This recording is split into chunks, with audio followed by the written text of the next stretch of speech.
Bersatulah Indonesia,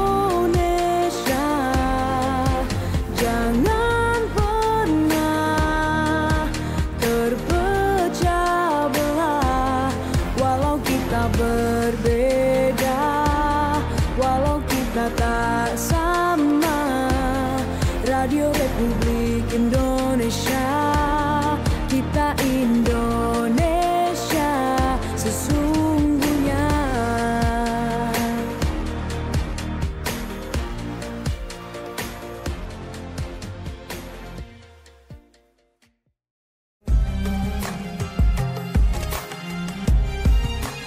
Mutiara Pagi Pro 1.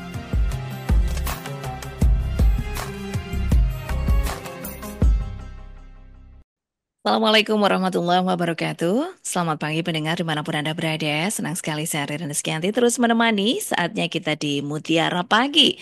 Dan tentunya pendengar, saya tidak sendiri. Sudah ada narasumber yang akan menemani kita lewat jalur Zoom. Pagi ini kita akan banyak berbincang dan juga belajar kemudian bagaimana tentang ibadah. Karena ibadah itu bukan sekedar kewajiban, tapi ibadah adalah kebutuhan. Jadi ini bukan sekedar hanya melaksanakan perintah yang harus dipenuhi begitu ya, tetapi juga kebutuhan rohani yang mendalam. Karena kebutuhan ini mendengar dapat dipenuhi melalui ibadah-ibadah seperti sholat, puasa, zakat, dan berbagai amalan soleh. Nah, dengan menjalankan ibadah, manusia dapat merasakan kedamaian, kebahagiaan, dan juga kekuatan spiritual. Kita akan banyak perbincangkan bagaimana kemudian ibadah ini adalah kebutuhan bagi kita sehari-hari. Jadi bukan hanya sekedar kewajiban. Saya akan bersama dengan Dr. Ahmad Raufik MPDI, beliau sebagai Sekretaris Aswajah NU, PCNU Sumeneb begitu ya, dan juga beliau adalah dosen di Universitas Anugerah. Saya sapa dulu, Assalamualaikum Ustadz Raufik. Waalaikumsalam warahmatullahi wabarakatuh. Ya, kabar baik saat hari ini. Ah, baik, baik. Ya, Eh, sekali nih kembali bisa menemani pendengar ya lewat Mutiara Pagi. Ya, ya, Ustadz ini berbicara soal ibadah. Sebenarnya banyak yang bilang ini adalah bentuk ritual begitu yang tidak sedikit juga hanya sekedar melaksanakan untuk melunturkan kewajiban begitu. Tapi bagaimana sebenarnya makna lebih dalam sehingga ini bisa menjadi kebutuhan kita dan tidak jadi beban? Seperti apa, Ustadz? ya. Eh, Bisa dimulai ya, Mbak ya. Silakan. Assalamualaikum warahmatullahi wabarakatuh. Waalaikumsalam warahmatullah. Assalamualaikum ala Rasulillah wa ala alihi washabihi wa man wala amma ba'du. Pendengar Radio Republik Indonesia Kabupaten Sumeneb dan khususnya untuk program di pagi hari ini yaitu Mutiara Pagi. Eh, dan eh, yang saya hormati juga host pada kesempatan pagi hari ini dan segenap kru Radio Republik Indonesia Kabupaten Sumeneb. Alhamdulillah pada kesempatan pagi hari ini kita bisa bersua lagi bermuajahah cyberiyah, muajahah secara cyber dalam rangka acara Mutiara Pagi yang biasa diselenggarakan oleh Radio Republik Indonesia Kabupaten Sumeneb. Yang kedua, mestinya kita harus memanjatkan puja dan puji, maksudnya kita harus memanjatkan salawat dan salam kepada Nabi kita, Nabi besar Muhammad SAW yang telah mengangkis kita dari dunia kejahilan menuju dunia yang penuh dengan pengetahuan. Para pendengar Radio Republik Indonesia Kabupaten Sumeneb, khususnya di program Mutiara Pagi yang saya anggarkan dan saya hormati. Pada kesempatan pagi hari ini saya mengangkat tema bahasan kita tentang ibadah itu bukan hanya sebatas kewajiban tetapi kebutuhan. Bahwa kita ketahui bersama bahwa kita itu sebagai manusia adalah merupakan salah satu makhluk Allah dari sekian banyak makhluk yang diciptakan oleh Allah, yang oleh Allah sendiri kita dinilai sebagai makhluk paling istimewa, termasuk yang paling sempurna lah proses penciptaannya. Nah, kenapa kok begitu demikian? Karena hal itu sesuai dengan pernyataan dari Profesor Dr. Quraish Shihab, salah seorang mufassir Indonesia. Beliau nulis tafsir namanya Al-Misbah, bahwa beliau menyatakan manusia itu memiliki kuantitas kuantitas fisik, ada kuantitas non fisik. Berarti manusia itu memiliki kuantitas fisik, maksudnya manusia diciptakan oleh Allah dalam bentuk yang paling sempurna. Ulama tafsir mengartikan makhluk, kata-kata Al-Quran, inna khalaqnal insana fi ahsani taqwim, itu dalam bentuk yang paling sempurna. Itu dalam aspek fisik itu manusia dibentuk oleh Allah, dicipta oleh Allah dalam sebaik-baiknya bentuk fisik.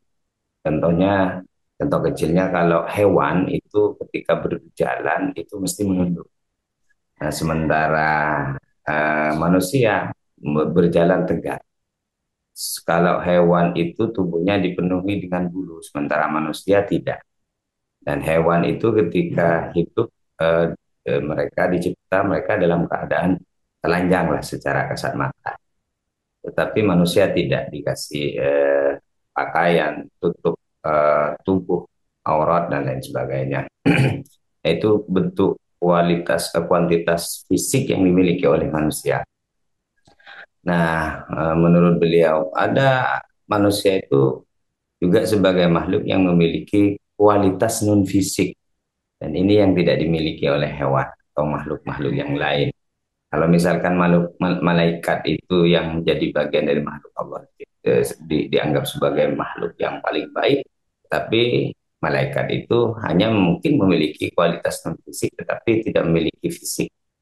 Nah, atau jin misalkan, ya hanya bersifat abstrak tetapi tidak fisikis begitu, tidak biologis. Nah, manusia itu di samping memiliki kuantitas fisik juga memiliki kualitas fisik, non fisik. Kualitas non fisik itu yaitu akal pikiran yang difungsikan oleh Allah untuk berpengetahuan. Maka pengetahuan ini menjadi bagian daripada kualitas non fisik, termasuk berpengetahuan tentang ketuhanan. Nah, hal itu ternyata tidak hanya secara dogma agama bahwa manusia itu dianggap sebagai salah satu makhluk yang berpengetahuan dan khususnya beragama dan berkeyakinan, tapi juga ilmu-ilmu pengetahuan modern seperti neurologi itu mengatakan begitu. Dalam teori neurologi itu bahwa manusia itu di otaknya memiliki satu titik yang disebut dengan God spot. Itu titik ketuhanan. Nah, katakanlah dalam bahasa sederhana, sinyal ketuhanan atau potensi religiusitas, bahwa manusia itu mesti bertuhan. Dalam konteks formalnya ya beragama, dalam konteks ritualnya beragama. Dan itu menurut teori neurologi. Ternyata teori ini tidak bertentangan dengan Al-Quran. Bahwa Al-Quran itu sudah kurang lebih 1450 atau menjelang 1500 tahun yang lalu, 15 abad yang lalu di masa Nabi, sudah menyatakan bahwa manusia itu memang satu-satunya makhluk yang memiliki perjanjian hitam putih dengan Allah sebagai Tuhannya sebelum dikeluarkan ke muka bumi. Nah, sebagaimana difirmankan dalam surat Al-A'raf 172, bahwa Allah berfirman, "A'udzubillahi minasyaitonir rajim, wa in akhadha rabbuka min bani adama min dhuhurihim dzurriyyatahum wa ashhadahum ala anfusihim alastu bi rabbikum qalu bala syahidna." Jadi ketika Tuhanmu itu mengambil sebagian dari tulang punggung mereka, sebagai keturunan ya, berarti kan saripati dari tulang punggung mereka laki-laki. Kalau perempuan sedulur mereka, kemudian diolah dalam rahim menjadi makhluk yang disebut dengan janin lah. Sebelum dikeluarkan dari rahim itu, justru manusia dengan Allah itu melakukan perjanjian. Alastu bi rabbikum, kata Allah, bukankah saya Tuhan kamu? Qalu bala syahidna. Jadi janin itu sebelum dikeluarkan dari rahim mengatakan, iya, saya bersaksi bahwa engkau adalah Tuhan kami. Nah, proses perjanjian hitam putih ini ternyata dalam neurologi ada satu diyakini, ya, God spot dalam neurologi itu, atau satu titik ketuhanan dalam dalam otak kita itu, dan itu namanya sinyal. Dan sinyal itu sekali-kali berkembang sesuai dengan tingkat kebutuhan dan apa ya, daya rekam sinyal itu. Ketika misalkan ada jaringan yang bisa dijangkau oleh sinyal itu, maka kemudian itu berkembang. Oleh karena itu, maka manusia di muka bumi ini hidup eh, otomatis tidak lepas daripada tujuan. Dalam Al-Quran itu Allah menyatakan bahwa di dalam surat Ad-Dariyat ya, Allah itu mengatakan bahwa eh, Allah menciptakan manusia dan jin itu tidak lain tujuannya untuk ibadah. Wa ma khalaqtul jinna wal insa illa liya'budun. Yang kedua, kemudian justru lebih tegas lagi. Eh, eh, Walaupun ini ungkapannya bukan ibadah, tetapi bukan dalam bentuk kata ibadah, tapi itu manifestasi daripada ibadah sebenarnya. Bagaimana diungkapkan oleh Allah dalam surat Al-Baqarah ayat 30 ya, wa idh qala rabbuka lil malaikati inni ja'ilun fil ardi khalifah. Jadi Allah itu menciptakan manusia di muka bumi dua tujuannya. Yang pertama itu lil ibadah, sebagaimana Ad-Dariyat tadi. Kemudian juga lil khilafah. Maksudnya lil khilafah itu untuk mengganti, menjadi menjadi manifestasi daripada nilai-nilai ketuhanan, penerus atau penyebar nilai-nilai ketuhanan. Nah, jadi dari dua ayat ini kita bisa memahami bahwa manusia itu memang oleh Allah didesain, dicipta sebagai satu-satunya makhluk yang beribadah. Eksistensinya atau adanya di dunia itu untuk menyembahnya. Nah, kenapa? Karena secara perangkat hardware-nya, software-nya, perangkat lunaknya manusia memiliki itu tadi sinyal di mana dia mesti akan menangkap energi yang berkaitan dengan persoalan-persoalan atau hal-hal yang berkaitan dengan persoalan-persoalan ketuhanan.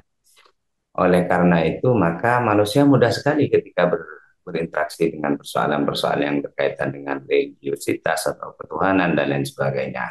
Wajar dulu di dalam teori ilmu agama itu keyakinan-keyakinan di dunia itu banyak. Termasuk agama Islam itu kan menjadi bagian daripada keyakinan atau keagamaan. Jadi ada di Indonesia saja kan kurang lebih ada 5 agama yang diakui. Itu menunjukkan bahwa manusia itu mesti berkeyakinan. Nah, keyakinan ini tentunya adalah bagian daripada ekspresi jiwa raga manusia, bahwa manusia itu dalam sisi tertentu jiwanya itu memiliki kebutuhan yang harus dipenuhi. Kalau Imam Al-Ghazali itu mengatakan karena manusia itu terdiri dari unsur jiwa, non fisik atau ruhaniyah, kemudian unsur fisik atau biologis, maka dua-duanya membutuhkan nutrisi yang harus dipenuhi. Jadi kalau biologis itu butuh makan, nutrisinya butuh makanan, kemudian minuman yang bisa diolah menjadi energi. Sementara non fisik atau rohani ya butuh nutrisi juga berupa ilmu pengetahuan dan ya hikmah atau kemudian hal-hal yang sifatnya spiritualitas seperti penghambaan atau kemudian pengakuan, terus kemudian pengaduan dan lain sebagainya, itu kan itu bagian daripada nutrisi-nutrisi yang mestinya harus dipenuhi di dalam kebutuhan non fisik manusia itu. Nah, maka ketika fisik ini dan non fisik sejalan, contohnya misalkan eh, kita mau memenuhi tuntutan non fisik manusia berupa nutrisi, ibadah lah katakanlah, maka fisik kita itu merasakan ketenangan, merasakan ketentraman dan lain sebagainya. Ini menunjukkan dan kita puas, kita tenang, kita kita bahkan senang, bahagia. Ini menunjukkan bahwa fisik manusia itu juga sejalan dengan non fisik manusia atau unsur jasmaniyah itu sejalan dengan unsur rohaniyah manusia, bahwa manusia itu ketika ruhaniyahnya, tuntutan ruhaniyahnya seperti berkeyakinan, beribadah, terus kemudian memenuhi segala tuntutan-tuntutan ruhaniyah itu seperti spiritualitas dan lain sebagainya, maka fisiknya juga tenang. Oleh karena itu oleh karena itu maka secara logis tidak ada manusia yang tidak secara ya dalam tanda kutip lah, yang secara kasat mata dia tidak berkeyakinan, dan itu dibuktikan dengan salah satu novel filsafat dulu itu yang ditulis oleh salah seorang filosof namanya Nasruddin At-Tusi ya. Beliau nulis judul novel Hai bin Yaqdan. Hai bin Yaqdan ini nama seorang aktor di dalam cerita novelnya itu, seorang anak kecil yang ketika baru lahir oleh orang tuanya dibuang ke hutan. Akhirnya kemudian ditemukan oleh rusa dan dididik oleh rusa. Dirawat dan dipenuhi segala kebutuhannya oleh rusa. Nah, akhirnya setelah berumur 10 tahun, logikanya sudah mulai berfungsi, akalnya juga mulai berfungsi, maka Ibn Yaqdan itu layaknya hidup sebagai anak kecil yang sudah beranjak menjadi remaja. Otomatis akal biologisnya, nuraninya juga, psikologisnya juga berkembang. Nah, salah satu hal yang fenomena yang menarik yang muncul dari Habib Yaqdan itu pertanyaan-pertanyaan teologis dan filosofis lah. Pertanyaan pertama itu adalah saya ini lahir dari mana? Masa saya lahir dari yang merawat saya? Kenapa kok bisa begitu? Saya bertanya, saya tidak mungkin lahir dari yang merawat saya sebab saya memiliki ketidaksamaan tubuh. Yang merawat saya itu yaitu rusa waktu itu, berjalan dengan menggunakan 4 kaki, saya tidak. Dia kemudian tidak berpakaian tapi tubuhnya dipenuhi dengan bulu, saya tidak. Maka otomatis saya tidak lahir dari yang merawat saya. Nah, muncul pertanyaan-pertanyaan seperti itu. Terus yang kedua, pertanyaan yang muncul itu kalau misalkan saya tidak lahir dari yang merawat saya, ya, saya siapa yang melahirkan saya? Yang kedua, kenapa kok saya bisa bergerak? Kenapa yang merawat saya itu juga bisa bergerak? Nah, itu muncul pertanyaan-pertanyaan yang lebih dalam lagi di antaranya. Nah, akhirnya terbersih di dalam pikirannya untuk membedah rusa itu yang merawat dan mengasuhnya itu. Diambillah benda tajam, dibedahlah untuk mengetahui apa yang menjadi sebab gerak dan hidupnya yang merawat itu, Hai bin Yaqdan itu, yaitu rusa. Nah, setelah dibedah ternyata diambil organ tubuhnya rusa itu kaku, kemudian diambil salah satu organ tubuh yang menjadi pusat gerak waktu itu namanya jantung, dan Hai bin Yaqdan mengatakan jangan-jangan ini yang menjadi simbol sinyal dari bergeraknya semua organ tubuh. Nah, setelah dipegang, diambil jantung itu masih bergerak. Sedikit meyakini, tapi lama-kelamaan ketika jantung itu sudah tidak bergerak, maka kemudian menjadi kaku juga. Akhirnya Hai bin Yaqdan mengakui bahwa berarti memang ini pusat gerak daripada organ tubuh si rusa ini, tetapi dia juga tidak bergerak juga ketika lepas daripada organ-organ yang lain. Otomatis berarti ada yang menggerakkan. Nah, yang menggerakkan inilah yang disebut dengan Tuhan.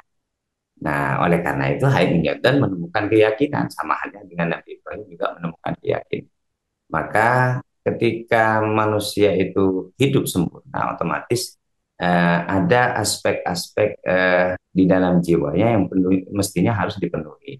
Apa kebutuhan itu rohaniyah itu yang bersifat apa religiusitas, keberagamaan, keyakinan dan lain sebagainya sebagai salah satu sandaran di dalam proses menjalani kehidupan. Dan itu mesti menuntut bagi kita untuk dipenuhinya. Oleh karena itu maka tidak mungkin manusia itu yang lepas daripada ritualitas spiritual, kecuali mungkin dipaksa seperti katakanlah agama ateis. Agama ateis itu kan tidak percaya sama Tuhan dan tidak beragama.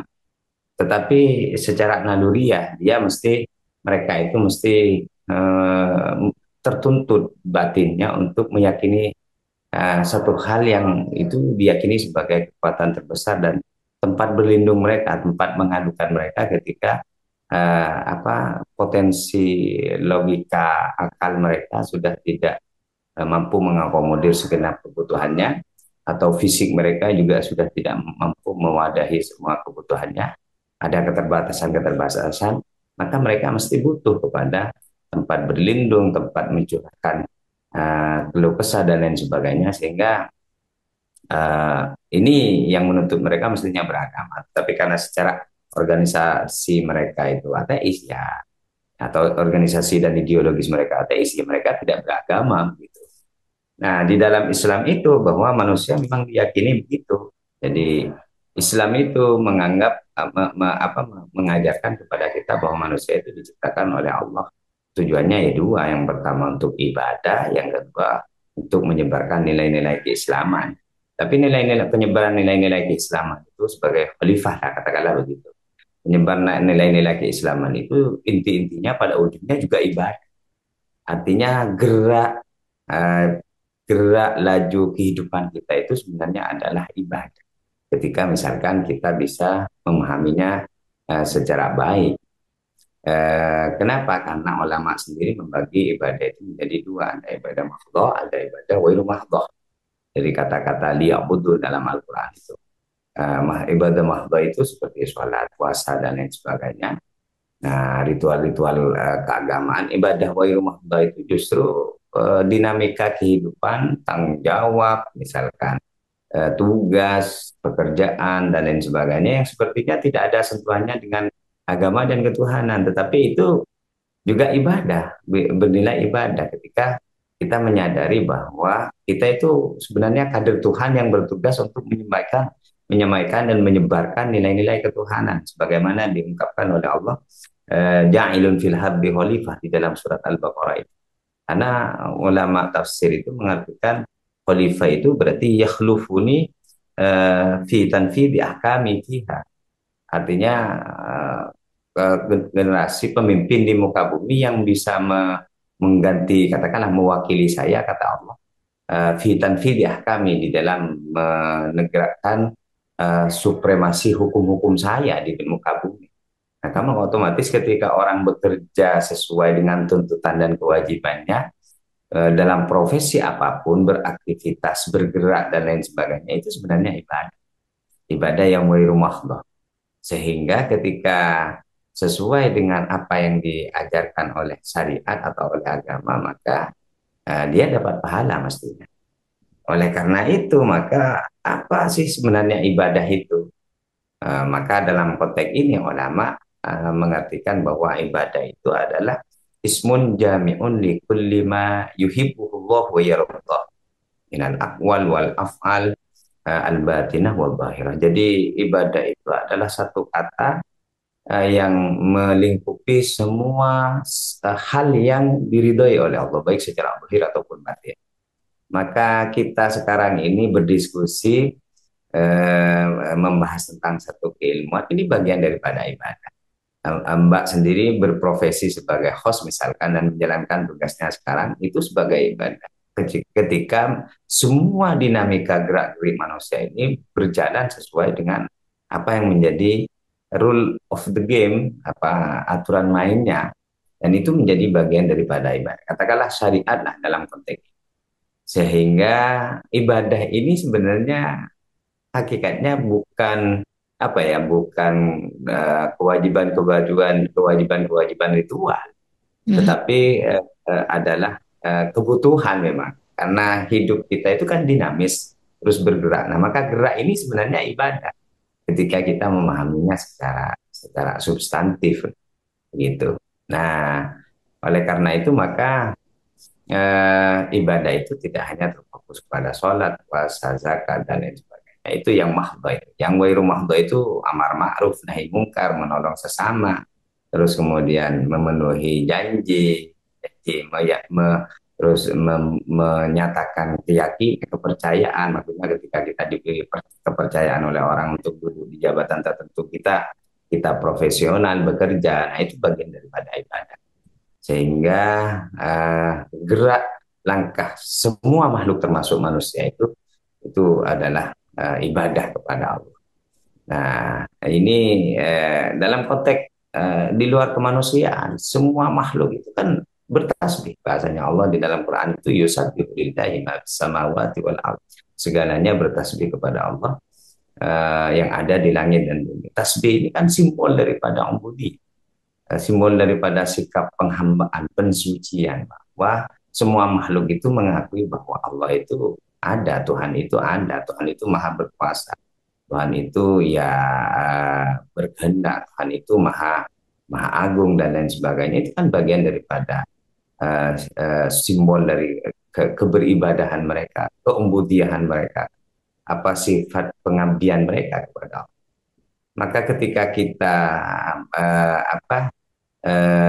menjalankan semua apa yang menjadi garis kehidupan kita ini di dunia, itu berarti bernilai pahala dan bernilai ibadah. Sehingga kesimpulannya bahwa gerak-gerik hidup kita di dunia itu adalah tiada lain ibadah.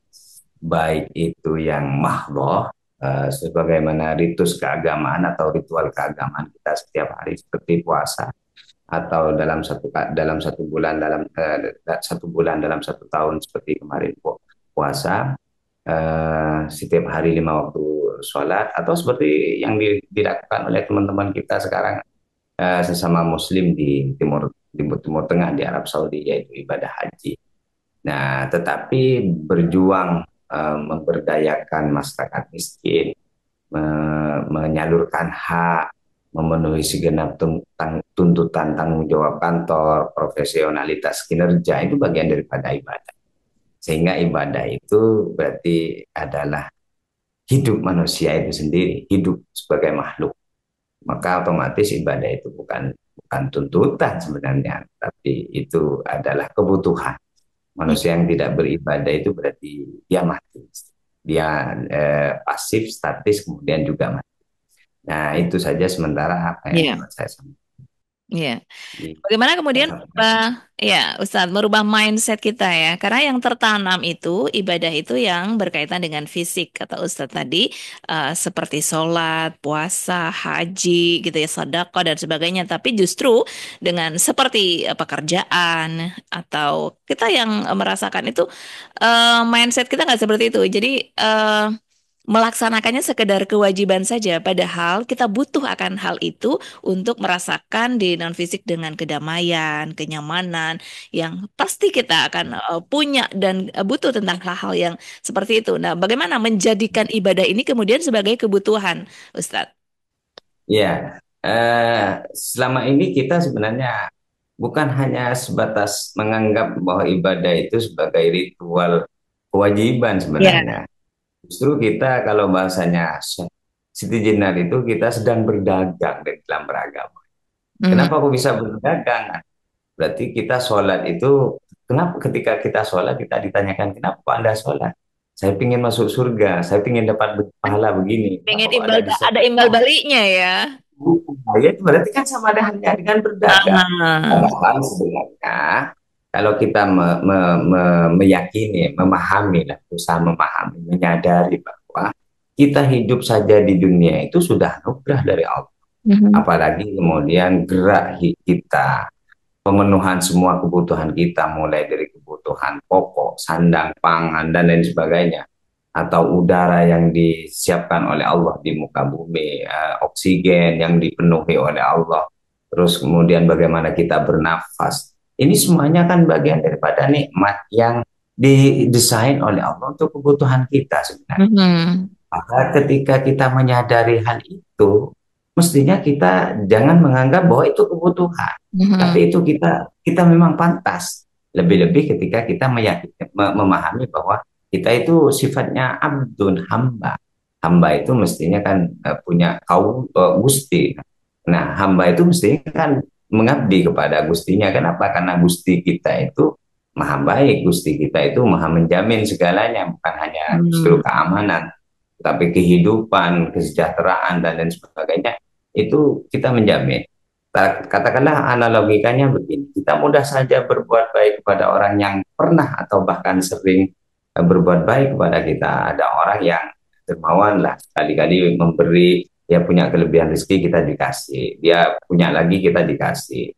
Nah, kalau dia punya kebutuhan, dia punya kepentingan yang membutuhkan bantuan, kita itu karena pernah merasa dan menerima jasanya dari dia, tanpa diminta pun kita mau kan untuk Mhm. bekerja, atau bahkan tanpa dipanggil pun kita akan membantu secara Iya. sukarela waktu itu. Nah, kalau kita menyadari itu, lebih-lebih dengan dalam hal hidup, kita ada saja, kita bernafas saja, yang membelinya di rumah sakit oksigen saja itu berapa, terus Mahal. kemudian iya, gerak-gerik kita, sempurnanya gerak-gerik kita, nikmatnya rasa yang kita miliki, pokoknya fungsi dari semua organ tubuh kita, indera-indera kita, organ indera kita, dan segenap yang ada di dunia ini kan sebenarnya didesain untuk memenuhi semua kebutuhan kita. Iya. Nah, sementara kita sendiri secara eksistensial oleh Allah itu dicipta sebagai hamba untuk yang dalam rangka untuk beribadah, liak butuh. Maka mestinya kita itu kalau kita menyadari hal itu, beribadah kepada Allah itu bukan diperintah mestinya, bukan karena diperintah dan wajib, tapi Mhm. seharusnya lah. Masa kepada orang lain yang sekali-kali hanya dermawan kepada kita, kita dengan mudah dan tunduk padanya, disuruh ataupun tidak diperintah atau tidak, kita akan mengerjakan apa yang diinginkan orang itu. Apalagi kepada Tuhan kita kalau kita didasarkan kepada kesadaran. Tapi selama ini kan enggak. Oh, Artinya kayak berat gitu ya. Harusnya nggak usah disuruh sholat ya Ustadz. Nggak usah niatkan gitu. juga. Kerja juga ada tugas, jangan menggerutu. Kerjakan aja, niatkan ibadah gitu ya. Jadi Nggak memang usah itu diniatkan. Menurut kebutuhan. saya itu enggak. Menurut saya itu nggak usah diniatkan. Kita Nah, ketika sudah diberi amanat kepercayaan oleh orang lain dan kita menjalankan kepercayaan itu sudah dapat nilai pahala. Berniat otomatis ataupun ya. tidak, Oke. nilai pahala. Kenapa? Karena secara tidak langsung ketika kita memenuhi tanggung jawab itu bahasanya ulama tafsir tadi sudah tanfidu ahkamillahi fiha, sudah merealisasikan apa nilai-nilai ketuhanan di muka bumi itu berupa apa? Berarti tanggung jawab terhadap itu kebutuhan apa tuntutan-tuntutan dan kewajiban itu. Tanggung jawab terhadap kepercayaan. Nah, Ya. berarti kan kita menjalankan salah satu sifat Allah sendiri yang maha amanah begitu kan ya. Heeh. Ini, Ini nah, ada itu WhatsApp Ustadz yang ya. masuk ya. Kita juga menerima penelpon. Silakan untuk Anda yang ingin bergabung mendengar untuk bisa berinteraksi langsung dengan Ustadz Rafiq lewat 0328662317 ataupun di 665 396. Bisa juga lewat 0811 3345 101. Itu juga nomor WhatsApp Perusahaan RRI Sumeneb. Ini dari Bu Tafla di Pakong, kalau ada manusia hanya mau beriman saja tanpa amalan ibadah mahdoh. Kemudian bagaimana, kata Bu Tafla? Bisa Ya. ditanggapi Ustadz. Nah, ya, terima kasih. Nah, Dari rumahnya lakukan ya. memang manusia itu kan memiliki aspek fisik dan non fisik. Nah, ketika kita misalkan berkeyakinan kepada Tuhan itu kan sifatnya non fisik, rohani ya, atau lah itikodi lah, bersifat keyakinan. Dan keyakinan itu tidak cukup sebenarnya terwakili ketika misalkan tidak disertai dengan gerak fisik.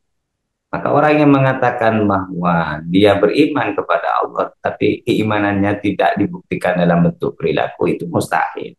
Sama halnya dengan kita, misalkan menyukai pasangan kita mengatakan kita cinta kepadanya tanpa dibuktikan dengan melamar, menikahinya. Nah itu kan omong doang bahasanya anak muda sekarang kan begitu Ya, kan. aha. Nah makanya ulama merumuskan yang dimaksud iman itu al-imtisal bil awamir wal apa yang dimaksud iman itu iqrarun bil lisan wa tasdiqun bil qalbi wa amalun bil jawari.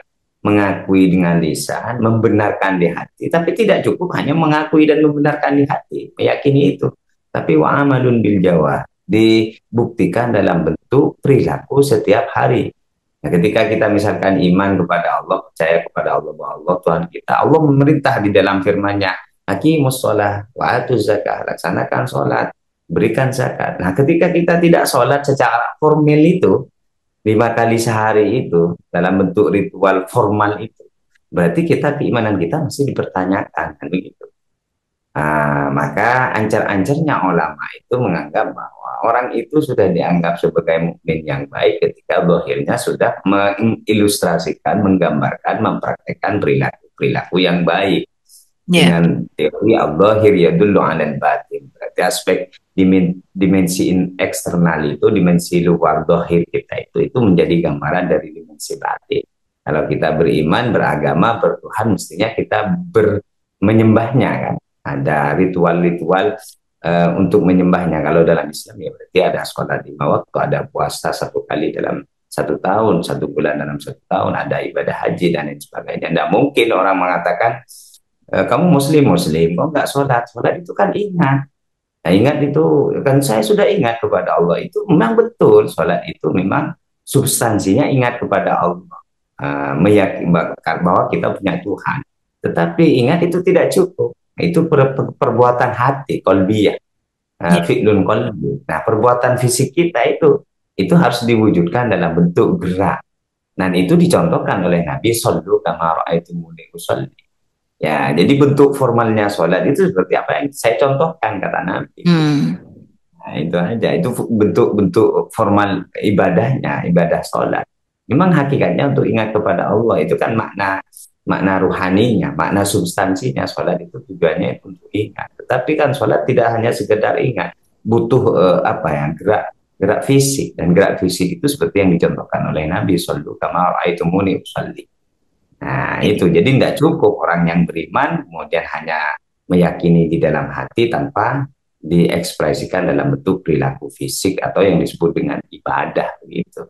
Ini ada lagi Ustadz dari 0822 4567 3 sekian sekian sekian dari hamba Allah. Bagaimana ketika hanya kita melakukan pekerjaan hingga melupakan kewajiban ibadah yang sesungguhnya seperti sholat dan yang lainnya, sehingga ketika suntuk dengan pekerjaan dan stres baru kita ingat akan kuasa Allah untuk mendapatkan ketenangan. Untuk merubah hal ini ada carakah atau wiritan yang bisa mengingatkan kita kepada Allah? Silakan Ustaz. Iya betul. Sebenarnya tidak ada sebenarnya. Hanya begini, diperlukannya kesadaran. Hmm. Tapi kesadaran manusia itu hanya ya kesadaran akan diri lah, kesadaran akan diri bahwa kita itu siapa dan kita itu dari mana. Untuk tujuan hidup kita di dunia ini, apakah pernah dicita-citakan kita bahwa kita akan hidup? Kan enggak. Terus kemudian tujuan kita ini apa? Nah, ketika kita sudah berpengetahuan, nah minimal kan kita tahu dalam konteks agama kita itu bahwa kita diciptakan oleh Allah untuk beribadah. Maka otomatis semua aktivitas kita itu mestinya berorientasi kepada ibadah.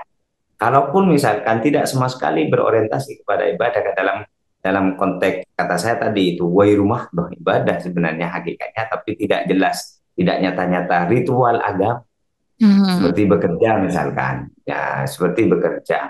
Nah itu bagian daripada ibadah ketika kita bekerja sesuai dengan hak dan kewajibannya, tuntutan-tuntutannya.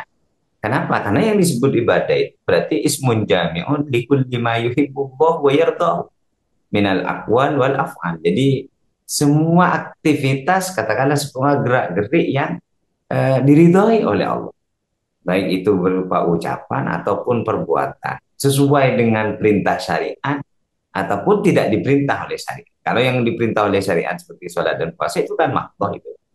Yang tidak diperintah oleh syariat itu seperti Contoh misalkan ya apa ya bekerja secara profesional, bukan tidak diperintah, sebenarnya hakikatnya kita diperintah bekerja secara profesional sesuai dengan hak dan kewajiban, tuntutan dan kewajiban.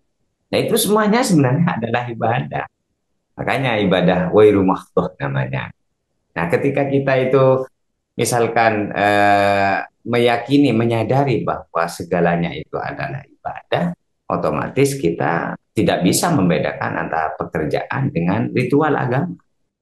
Harus Nah, begitu. ya, Ustaz. Jika iya kita bekerja lah, katakanlah kita bekerja di satu perusahaan atau di Jadi lupa kantor. sholat kalau Sampai, banyak kerjaan nanti. nah, iya, nyampe jam waktu sholat. Nah, berarti kan kita pindah dari satu ibadah kepada ibadah yang lain. Hmm. Mestinya dari ibadah kinerja, pemenuhan tanggung jawab. Nah, itu kan pemenuhan tanggung jawab sebagai orang yang diberi tanggung jawab.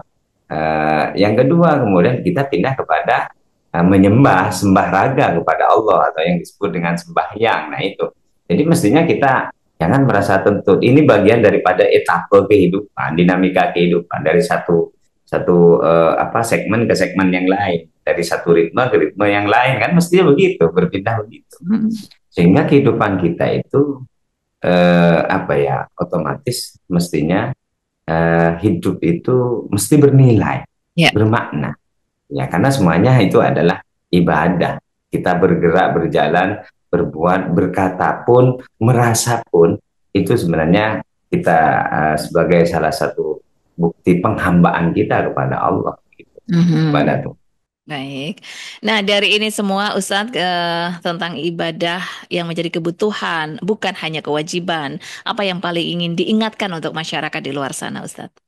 Yang paling diinginkan, yang diinginkan saya, cita-cita saya itu bahwa kita itu sebenarnya makhluk yang beragama, bertuhan, dan kita butuh menyembah kepada. Hanya karena kita dilahirkan oleh Allah itu, dilahirkan di muka bumi yang penuh dengan dinamika, yang merah merah putih, hijau, kuning dan lain sebagainya. Kita sebenarnya cenderung apa, terbelalak atau terheran-heran, terkagum-kagum atau latah kepada apa yang nampak kepada kita sebenarnya, dan meninggalkan hal-hal yang itu justru substansial atau hakiki, tetapi kita itu ya melupakan itu apa bahasa hati nurani itu, yaitu apa berketuhanan itu, menyembah kepada Tuhan itu, berketuhanan. Maka selama ini kita dipaksa oleh digiring oleh Allah, dari saking baiknya Allah, Rahman Rahimnya Allah, kita digiring oleh Allah untuk kembali kepada pusat asal di mana kita dicipta, dan tujuan kita di mana kita dicipta. Dengan apa? Kita diberi simbol-simbol ketuhanan setiap hari dengan adzan 5 waktu itu. Kita digiring untuk mengingat itu, mengingat bahwa kita memang berasal dari Tuhan dan mestinya harus sembah sujud kepada Tuhan dengan adzan 5 waktu, terus kemudian dengan musibah, dengan keindahan-keindahan. Kalau orang itu menyadari bahwa musibah yang di luar nalar kita dan membuat kita terkejut, bahkan ketakutan, itu kan sebenarnya adalah bukti dari kemahaperkasaan dan kuasaan Allah. Mestinya kita melihat musibah itu sebagai sifat keperkasaan Allah, kekuasaan Allah, dan kelemahan kita sebagai Tuhan, sebagai hamba. Nah, kalau kita melihat keindahan, mestinya kita harus meyakini melihat bahwa itu sebagai sifat keindahan Tuhan, jamaliyahnya Allah, begitu, keindahan Tuhan, dan mestinya kan itu berarti kan positif. Tapi selama ini kita beribadah kepada Tuhan itu masih seperti hanya orang yang berdagang. Kita itu bisa bekerja kalau ada upah. Ya, kalau ya sholat, misalkan kita bisa sholat jamaah karena diiming-imingi sholat jamaah itu 27 pahala ketimbang sholat sendirian, kan begitu. Kita puasa di Ramadan karena orang puasa itu akan masuk surga. Kalau kita tidak puasa, kita akan masuk neraka. Sehingga kemudian kita takut dengan hal itu. Artinya kalau kita masih dalam konteks itu menyembah kepada Allah, mengabdi di muka bumi itu hanya karena hitung-hitungan untung rugi, maka selama ini kita tidak akan pernah menemukan Tuhan, dan kita tidak akan pernah merasa menikmati di dalam menjalani proses hidup, baik dalam konteks ritual keagamaan ataupun di luar ritual keagamaan. atau dalam konteks ibadah mahdoh ataupun wairu mahdoh, katakanlah begitu. Nah, kenapa ya? Karena dalam setiap gerak-gerik kita itu dikaitkan dengan untung rugi. Padahal sebenarnya Allah itu memiliki sifat pengasih kepada kita. Kita digereng karena kita hampir lupa di dunia ini. Hampir lupa karena dengan dinamika dunia ini kita lupa bahwa kita itu sebenarnya punya Tuhan yang suatu saat kita butuhkan dan kita harus menghadapnya. Nah, akhirnya diberi sinyal berupa adzan 5 waktu, terus kemudian juga puasa di 1 tahun dalam 1 bulan dalam 1 tahun, dan kemudian juga haji dalam 1 tahun, dalam bulan-bulan tertentu dalam 1 tahun. Ini kan sebenarnya sinyal-sinyal yang mestinya nyetrum pada potensi kebertuhanan kita, bahwa kita itu adalah makhluk yang sekali-kali mestinya harus kembali kepadanya secara fokus, harus beribadah, harus sembah sujud kepadanya. Baik. Walaupun yang ibadah itu ya tidak harus begitu ya, dalam hal yang lain juga ibadah. Di samping ritual wajib itu kan, ritual-ritual yang lain seperti berinteraksi, berkata-kata baik, kemudian jujur dan lain sebagainya kan bagian daripada ibadah. Maka biar kita tidak menjadi hamba yang hanya banyak meminta, menuntut kepada Tuhan, tanpa kita bisa menghargai terhadap apa yang diberikan oleh Tuhan, maka kita mestinya harus sadar dan sadar dirilah bahwa kita ini hidup ke dunia itu tidak diminta, tapi diberi oleh Allah. Yang kedua, kita hidup di dunia itu dalam kondisi tidak memiliki apa-apa, tidak berdaya apa-apa, karena kita lahir dari rahim orang tua kita dalam kondisi telanjang, tapi sekarang kita punya baju yang mewah, rumah yang mewah, terus kendaraan yang mewah, hidup yang asalnya tidak berdaya, tidak kuat apa-apa menjadi berdaya dan lain sebagainya. Bahkan kita punya cita-cita menguasai dunia, itu kan anugerah yang luar biasa sebenarnya. Baik, Rafiq. Terima kasih Ustadz kebersamaannya Ustadz. Ini mengingatkan kita semua ya tentang ritual-ritual ibadah yang perlu kita merubah mindset dan kita lakukan nih sehingga menjadi kebutuhan. Sekali lagi terima kasih Ustadz sharingnya untuk pagi ini. Insya Allah kita bisa jumpa lagi lain waktu. Assalamualaikum. Ya, waalaikumsalam warahmatullahi wabarakatuh. Ya, demikian pendengar untuk Mutiara Pagi hari ini bersama Ustadz Dr. Ahmad Rafiq, MPDI. Beliau Sekretaris Aswaja Nahdlatul Ulama PCNU Sumeneb dan juga dosen Universitas Anugerah. Kita sudah banyak berbincang tentang ibadah itu kebutuhan, bukan hanya kewajiban. Dan tentu mudah-mudahan ibadah kebutuhan rohani yang penting bagi manusia tidak hanya menjadi kewajiban. Dengan penuh kesadaran dan keikhlasan kita akan mendapatkan manfaat yang besar bagi diri sendiri dan juga hubungan dengan Allah Subhanahu wa taala. Saya Rida Rizkianti mengucapkan terima kasih atas kebersamaan Anda. Assalamualaikum warahmatullahi wabarakatuh. Mutiara Pagi Pro 1.